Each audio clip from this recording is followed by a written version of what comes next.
Hey guys, today we start Unit 2. Unit 2 is going to cover about 2/3 of the material from Period 3, and we'll wrap up Period 3 in our next unit. So this unit is going to focus on four main topics: the French and Indian War, the steps leading to the Revolution and the Revolution itself, the Articles of Confederation, which was our first government, and the building of the United States Constitution. Our date range we're looking at is much smaller than our last unit. It's starting in 1754 and going into the 1780s. So our notes will be chunked into these categories. The first part of Unit 2 is going to focus on the French and Indian War, which takes place from 1754 to 1763. It occurs both in the New World and in Europe. Before we jump into the war, we want to remind ourselves of what North America looked like in the mid-1700s. And so the map to the right is going to help us be able to visualize really how large New France was. You can see what it looked like in 1645 at the beginning of New France, but as time went on, the empire stretched further south down the Mississippi and even into parts of the South today. You want to think about the region known as the Ohio River Valley. So the next map is going to do a good job of kind of explaining where that is. But this was a very desirable area that the French controlled. And you also want to go back and think about how the French and the British had always been rivals. This is not anything new. We shouldn't be shocked that they go to war with one another, trying to weaken their rival. And also remind ourselves that the French, their first major settlement, which was in Quebec at 1608, and that most of the money that they made was heavily tied into the fur trade. And then also remember that the French will intermarry a little bit and convert the American Indians to Catholicism a little bit. Nothing on the same scale as the Spanish.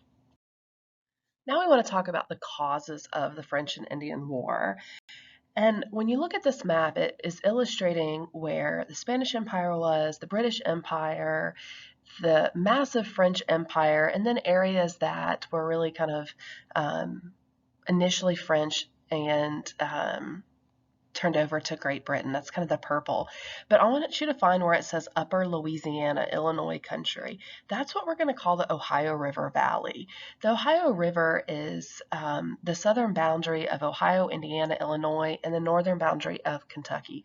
This was a really rich and fertile area that was under French control, and many of the frontier settlers in the British colonies were eyeing it, and they wanted it, and they were starting to claim it as their own and kind of creep out into that area. And ultimately, you have not only conflict over the Ohio River Valley, but you have this long-standing rivalry between England and France. And they both want control of North America. They want the other one out. Okay, so these are some of the kind of long-standing causes of the war.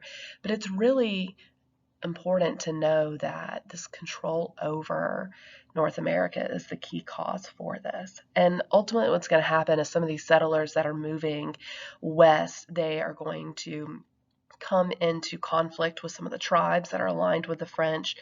And so George Washington is actually going to get himself in a little bit of trouble out in the frontier at a place called Fort Duquesne, which is modern day Pennsylvania. And you can see it on the map in western Pennsylvania labeled. And that's kind of the spark that starts the war. I don't see anyone asking you about that. They're going to focus more on how the two were rivals and they wanted control of North America. But that's the actual spark, is that Washington will end up attacking some French troops that are out in the frontier.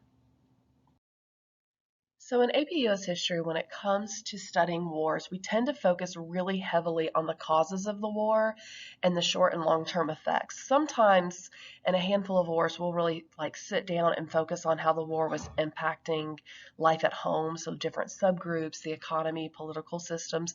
This is not necessarily a war that we're going to spend a lot of time talking about the actual war itself, but I do want to mention a couple of things. The name is kind of misleading, the French and Indian War. You would think that the French were fighting the American Indians, but in fact, the vast majority of the tribes sided with the French, and you shouldn't be surprised by this. Remember, the French treated them far better than the British did. The French knew that the Native Americans were, a huge part, a key part of their ability to acquire fur. And so because of that, they tend to be quite as hostile as the British, where the British would, fight them, spread diseases, sometimes intentionally by spreading blankets with smallpox, which they'll do during this time period.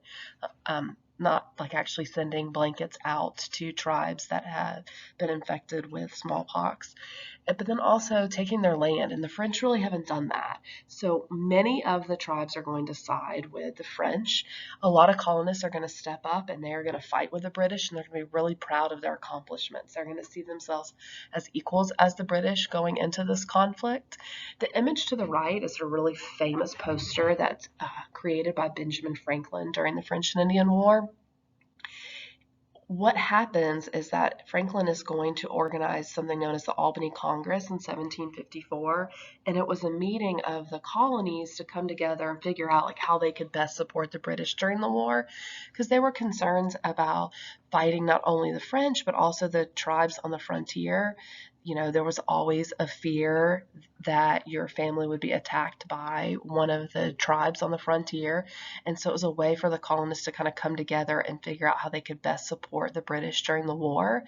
And so this political cartoon, is created during this time period. It will recirculate during the American Revolution, but this is a commonly used political cartoon, and a lot of times kids misidentify it with the American Revolution, and it's really important that you guys know that it was actually created in the context of the French and Indian War and then reused. Ultimately, the French have the upper hand at first, but the British will gain the upper hand as the war goes on, and they will win this war. After the war ends, the Treaty of Paris will officially end everything. And as we look at this map, you will see that the British gain everything that is in the green striped area. Don't worry about the green area that says New France. It flip-flops hands with Spain a couple times. We won't worry about it until we start talking about the purchase of Louisiana in 1803.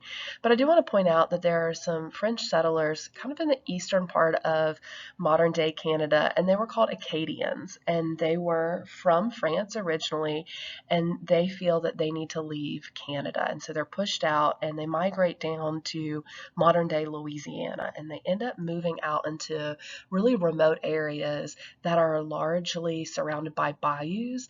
And so they're very isolated as New Orleans starts to grow and the population of Louisiana grows. They live in these tight-knit communities, and they're able to maintain this heavily influenced culture by the French. Many of them are Catholic, and over time they develop into a very distinct culture. Today we refer to them as Cajuns. You've probably heard of Cajun food, the Cajun dialect. The most famous Cajun in 2020 would be the LSU coach, a guy by the name of Coach O. And if you've never heard him speak, Google him and you'll get an idea of how a Cajun sounds. But on to more important things. A push. There's a lot of tension coming out of this war. The colonists had fought for the British. They go into this war thinking that they are on equal footing as the British. And honestly, they're not. When you look at their military expertise or lack of, they don't have the same training, they don't have the same equipment. But when they see these British soldiers, they see themselves as equals. And as the war goes on, it becomes very clear to them that the British do not see them as equal, that they see them as kind of backwards and inferior. And even someone of the skill set of George Washington picks up on that as well. And that creates a little bit of disconnect between the colonists and the British. But then one of the more important things is land. When you look at the ceded land, the colonists believed that it was theirs, spoils of war. They had helped fight in the French and Indian War. They were part of their success and ultimate victory, and that they should be able to move into this land. The problem is that they want to go into this highly coveted Ohio River Valley, and there are tribes there. And the tribes, they feel a little disjointed. They had sided with the French in a war that they ultimately lost. To them, that when they think of the British, they think about taking their land and fighting, spreading of diseases, and they're not really happy about that. So when the colonists start rushing in, we're going to see a local leader by the name of Pontiac that stages this rebellion. Sometimes you see it as Pontiac's uprising or Pontiac's rebellion, and these tribes, they start attacking the colonists. And it's very upsetting to the king, who feels like we just fought a really costly war. We don't want to fight another war. So this unit has a lot of cause and effect, and information on this slide is really a great example of that. We left off on our last slide talking about Pontiac's rebellion and how the frustration the tribes were feeling in the Ohio River Valley as colonists started to flood into their land and claim it as their own, and there's fighting. Well, the king back in England is looking at all this and thinking, oh my gosh, I just fought a really costly war. I cannot afford to fight another one in the colonies. So the king issues something known as the Proclamation of 1763, and he essentially forbids any movement west of the Appalachian Mountains. So you can see kind of this red line on the map. And he does this to protect the tribes and to really avoid war and conflict and really honestly the cost of another war. The colonists don't see it that way, and they will actually ignore it, and they move anywhere. And in a lot of ways, this is the early seeds of rebellion. Don't get me wrong, they're still incredibly loyal, but most historians will kind of trace back and realize that this was the start of it all. The other thing to come out of this is that England's in debt. This war was very costly. Their people have been paying taxes, and the king and parliament, especially the prime minister, a guy by the name of George Grenville, they believe that it's only fair to ask the colonists to pay for it. The war was fought to protect the colonists. The colonists benefited from the war, so therefore they should pay for it. And we're going to talk in the coming days about how the colonists feel about those taxes.